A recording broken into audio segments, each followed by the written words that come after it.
Hello दोस्तों, अस्सलाम वालेकुम। तो कैसे हैं आप? उम्मीद करता हूँ कि ठीक ठाक होंगे। तो मैं हूँ आपका दोस्त मुदस्सिर अब्बास और आप देख रहे हैं मेरा यूट्यूब चैनल फैज़ान ग्रैनी। तो दोस्तों, इस वीडियो में मैं आपको 9th क्लास के चैप्टर नंबर 2 के कुछ सवालात को हल करने के फार्मूले बताऊंगा। अगर आप उन फार्मूलों को अच्छे तरीके से यानी सही तरीके से याद कर लेते हैं तो आप 9th क्लास के चैप्टर नंबर 2 को आसानी के साथ हल कर सकते हैं। तो वो फार्मूले किसके मुतल्लिक होंगे? वो फार्मूले बेस एंड एक्सपोनेंट के बारे में होंगे। बेस जो होता है, आपको जो है चैप्टर नंबर 2 में बहुत से सवालात दिए गए होंगे कि एक हिंसा होगा और उसकी आपको ऊपर जो पावर होगी और आपने उसको हल करना है। तो उसको भी हल करने का तरीका मैं आपको इस वीडियो में बताऊंगा कि अगर आपको कोई भी क्वेश्चन पावर वाला दिया गया हो तो आपने उसको किस तरीके से हल करना है। तो इस वीडियो में आपको तमाम तरीका बताऊंगा। तो अगर आप मेरे चैनल पर न्यू हैं तो मेरे चैनल को सब्सक्राइब कर दें और बेल आइकन के बटन को प्रेस कर दें ताकि मेरी हर आने वाली न्यू वीडियो आप तक वक्त पर पहुंच सके।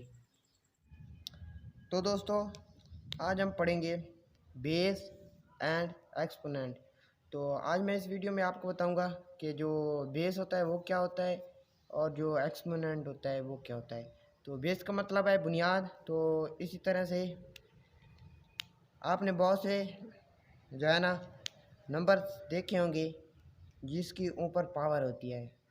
मसलन कि वो नंबर नीचे आपको दिया गया होगा और उसकी जो ऊपर होगी उसकी पावर भी दी गई होगी।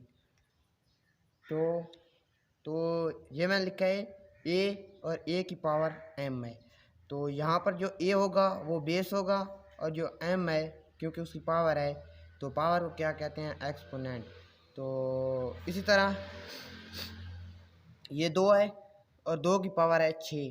ठीक है, तो यहाँ पर जो 2 है वो बेस होगा और जो इसकी पावर है वो होगी एक्सपोनेंट। तो बहुत से सवालात जो है 9th चैप्टर 9th क्लास के चैप्टर नंबर 2 में ये सवालात आपको हल करने के लिए दिए गए होंगे कि आपको ये जो होगा हिंसा दिया गया होगा और उसकी पावर भी दी गई होगी तो आपने उसे हल करना होगा। तो इसी तरह आज हम लॉ ऑफ एक्सपोनेंट के जो लॉज हैं कि अगर इन लॉज को आप याद कर लें तो जितने भी क्वेश्चन होंगे आप उन्हें आसानी के साथ हल कर सकते हैं। तो आज हम जो है एक्सपोनेंट के लॉ पढ़ेंगे, कानून पढ़ेंगे। मसलन पहला कानून है कि एम की पावर ए की पावर एम, ये जो डॉट है दरमियान में डॉट दिया हुआ है इसका मतलब होता है ज़रब। ए की पावर एम और ए की पावर एन।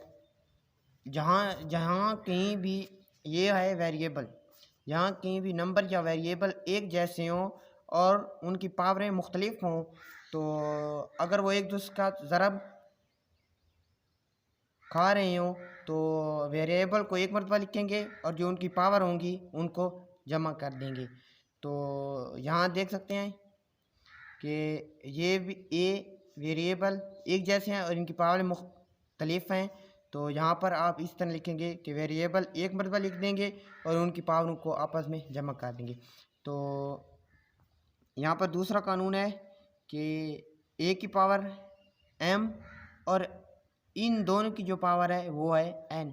तो यहाँ पर वेरिएबल ए है और इसकी पावर एम है।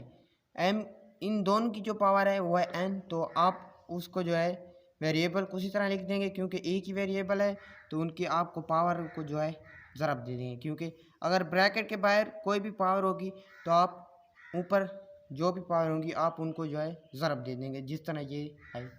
तो रूल नंबर 3 पर आते हैं कि वेरिएबल ए बी और इन दोनों की पावर है एन।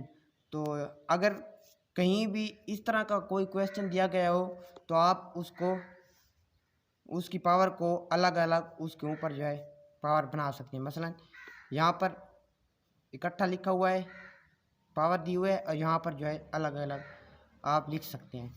तो रूल नंबर 4 पर आते हैं कि ए की पावर m बट्टा ए की पावर n। तो जहीं कहीं भी वेरिएबल एक जैसे हों और उनकी पावरें मुख्तलिफ हों तो वो एक दूसरे से मल्टीपल हो रही हों तो आपने वेरिएबल को एक मरतबा लिख देना है और जो उनकी पावर होंगी उनको मैनेज करना है। मतलब मैं आपको यहीं पर समझा देता हूँ कि यहाँ पर जब वेरिएबल एक जैसे हैं तो जब ये n ऊपर जाएगा तो वो मैनेज हो जाएगी पावर, ठीक है। तो यहाँ पर जो कानून 5वें कानून की तरफ बढ़ते हैं कि ए वेरिएबल ए बट्टा बी, तो इस दोनों की पावर है n। अगर इसी तरह का कोई क्वेश्चन दिया गया हो तो आप उसको इस तरह अलग अलग पावर में भी लिख सकते हैं। तो छठे की तरफ बढ़ते हैं कि अगर किसी भी वेरिएबल की पावर 0 आए तो वो 1 के बराबर होता है, पूरा उसका जो आंसर होता है वो 1 के बराबर होता है। तो आखिरी ला है इसका कि ए की पावर माइनस n। आपने अगर किसी भी आदाद आपको दिया गया हो या नंबर दिया गया हो तो उसकी पावर अगर नेगेटिव है तो आपने उसको पॉजिटिव बनाने के लिए आपने उसे बट्टा के नीचे लाना है, ठीक है। तो यहाँ पर जो है ए की पावर माइनस n है तो आपने इस तरह आपने ऊपर 1/an यहाँ इस तरह लिख देना है। अगर कहीं भी कोई भी हिंसा हो तो आपने उसको इस तरह हल करना है। तो एक एग्जांपल है, मैं आपको एग्जांपल भी समझा देता हूँ